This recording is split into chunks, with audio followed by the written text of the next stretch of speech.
Good morning. Welcome to another episode of the Mizuho Week Ahead. I'm Boon Heng, Market Economist at Mizuho Bank. This week's theme is significant, not sufficient.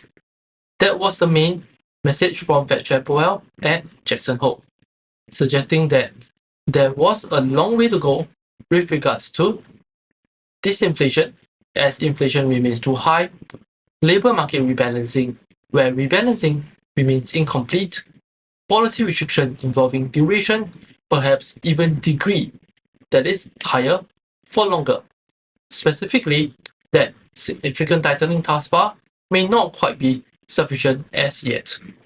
To be sure, Powell has qualified on measured moves ahead, saying, given how far tightening has come, we should proceed carefully as incoming data and the evolving outlook and risk are assessed. Nonetheless, the Fed Chair did not equivocate on lingering hawkish bias, asserting it is the Fed's job to bring inflation down, and it is prepared to raise rates further if appropriate and hold policy at restricted level until they're confident that inflation is moving sustainably down towards their objective. What's more, there was no mistaking Fed Chair's view that inflation remains too high despite significant disinflation, especially headline CPI.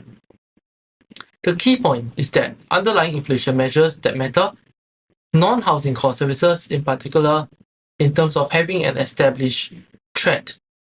The upshot is that policy bias remains tilted to more hikes if the data require, and at the very least, maintaining restrictive rates for a while yet.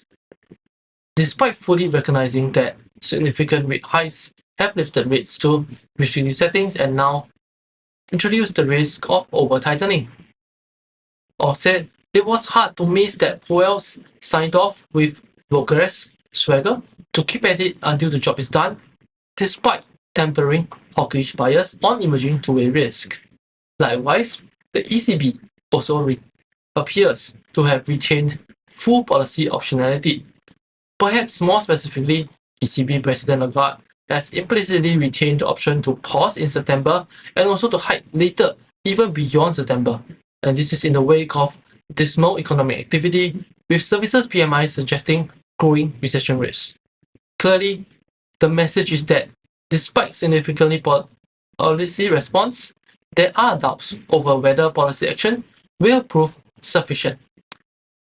This is clearly a question that also haunts policymakers in Beijing, a bit under rather different, if not diametrically opposed circumstances, as China grapples with deflationary dynamics, a bit financial stability risk, as ripples from the property sector slump and aftershocks threatening shadow banking and local government debt loom ominously.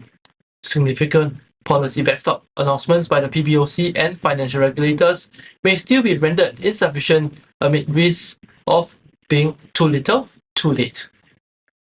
Especially as the solvency crisis is already underway in some parts of the economy, rendering liquidity fixes, no matter how significant, insufficient. Notably, with global central banks not relinquishing hawkish options, despite admitting to impaired visibility and heightened uncertainty, EM Asia central bankers may be caught short as well, especially if shallower rate hikes appear insufficient as inflation re-emerges. On that note, Vietnam's major economic releases at the end of this month may accentuate policy dilemma as tensions mount between weak activity feeding into banking, property, and risk macro stability. Elsewhere, significant acceleration in India's GDP to be released on Thursday may be less thrilling in the details. Underlying momentum and above all, unclear outlook clouded by inflation resurgence and demand headwinds. For more information, please refer to our Week Ahead publication or contact your respective sales desk and RMs. And for regular notifications on our market views, please subscribe to our channel and hit the notification button. Thank you.